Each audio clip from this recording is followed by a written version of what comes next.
Assalamualaikum warahmatullahi wabarakatuh. Kami dari kelompok 6 akan mempresentasikan hasil makalah dan PPT yang telah kami buat dengan judul Penilaian Berbasis Kelas, Mata Kuliah Model Penilaian Kelas. Yang pertama, tentang pengertian, tujuan, dan fungsi dari penilaian berbasis kelas. Pengertian PBK atau penilaian berbasis kelas itu dapat diartikan secara spesifik sebagai suatu proses pengumpulan, pelaporan, dan penggunaan data dan informasi atas hasil belajar peserta didik untuk menetapkan pencapaian dan penguasaan peserta didik terhadap tujuan pendidikan yang telah ditetapkan. Selanjutnya yaitu tujuan PBK atau penilaian berbasis kelas.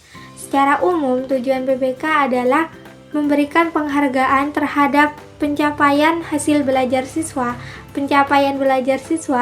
dan memperbaiki program dan kegiatan pembelajaran yang telah dilaksanakan. Selanjutnya yaitu fungsi PBK atau penilaian berbasis kelas.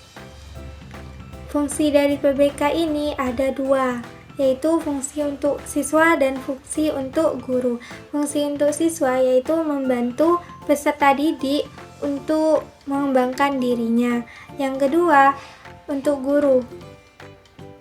Fungsi untuk PBK ini untuk guru adalah membantu mengevaluasi strategi pembelajarannya seperti model, metode yang dipakai oleh guru tersebut. Objek, domain, dan alat penilaian berbasis kelas. Yang pertama yaitu objek.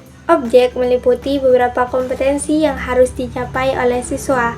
Kompetensi yang pertama yaitu kompetensi mata pelajaran. Kompetensi ini meliputi pengetahuan, keterampilan, sikap, dan nilai-nilai yang diharapkan setelah menyelesaikan suatu mata pelajaran. Yang kedua yaitu kompetensi rumpun pelajaran. Kompetensi ini meliputi sikap dan keterampilan yang seharusnya dicapai oleh siswa setelah melaksanakan kelompok mata pelajaran tertentu. Yang ketiga yaitu kompetensi lintas kurikulum. Kompetensi ini meliputi sikap dan keterampilan yang mencakup kecakapan hidup dan belajar sepanjang hayat. Yang terakhir atau yang keempat yaitu kompetensi tamat, meliputi pengetahuan dan keterampilan yang harus didapatkan oleh siswa setelah menyelesaikan suatu jenjang pendidikan. Selanjutnya yaitu domain. Domain dalam penilaian berbasis kelas ini ada 3 domain utama yang harus dinilai. Yang pertama yaitu domain kognitif. Dalam domain kognitif ini meliputi tingkatan hafalan, tingkatan pemahaman, tingkatan aplikasi, dan lain-lain. Yang kedua yaitu domain afektif. Domain afektif ini meliputi tingkatan pemberian respon, apresiasi, penilaian, dan internalisasi. Dan yang terakhir atau yang ketiga yaitu domain psikomotor, meliputi tingkatan penguasaan gerakan awal, tingkatan gerakan semi rutin, tingkatan gerakan rutin. Selanjutnya yaitu alat penilaian berbasis kelas. Dalam alat penilaian berbasis kelas ini harus menyesuaikan dengan domain yang akan dinilai. Seperti contohnya tes lisan, tes tulis, dan portofolio itu digunakan untuk penilaian domain kognitif. Sedangkan penilaian domain afektif itu menggunakan penilaian sikap, daya tarik, minat, motivasi. Itu digunakan untuk domain afektif. Dan yang terakhir, domain psikomotor itu menggunakan penilaian kinerja. Selanjutnya yaitu jenis-jenis penilaian berbasis kelas.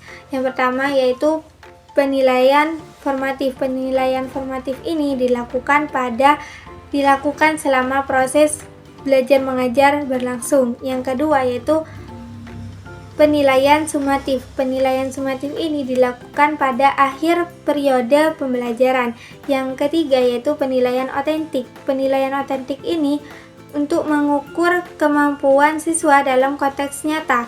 Yang keempat yaitu penilaian diri sendiri. Penilaian diri sendiri ini dilakukan untuk mengevaluasi diri peserta didik itu sendiri. Yang kelima yaitu penilaian teman sebaya. Penilaian teman sebaya ini dilakukan untuk memberikan umpan balik antara teman sekelas dan memperkuat pemahaman dari mereka dan membangun kolaborasi di antara mereka.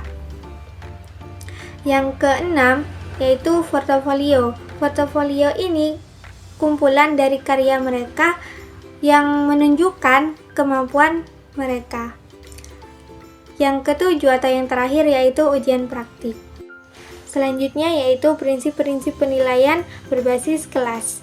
Yang pertama yaitu keterlibatan siswa. Selalu melibatkan siswa dalam proses penilaian, termasuk dalam penetapan refleksi dan kriteria terhadap hasil belajar mereka. Yang kedua yaitu penilaian berkelanjutan. Tidak hanya melakukan penilaian di akhir saja, akan tetapi melakukan penilaian yang terus-menerus sepanjang proses pembelajaran. Yang ketiga yaitu variasi metode penilaian. Menggunakan beberapa metode, tidak hanya melakukan satu metode saja. Yang terakhir yaitu umpan balik yang konstruktif. Memberikan umpan balik agar siswa bisa memperbaiki apa yang bisa ia perbaiki. Selanjutnya yaitu manfaat penilaian berbasis kelas. Yang pertama, meningkatkan keterlibatan siswa. Yang kedua, memberikan umpan balik. Yang ketiga, menyesuaikan pembelajaran. Yang keempat, mengembangkan keterampilan kritikal. Yang kelima, memfasilitasi pembelajaran berkelanjutan. Jadi, kesimpulannya adalah penilaian berbasis kelas ini untuk meningkatkan kualitas pembelajaran dan membantu siswa untuk mencapai tujuan secara menyeluruh. Sekian presentasi dari kelompok kami, kurang lebihnya mohon maaf. Wassalamualaikum warahmatullahi wabarakatuh.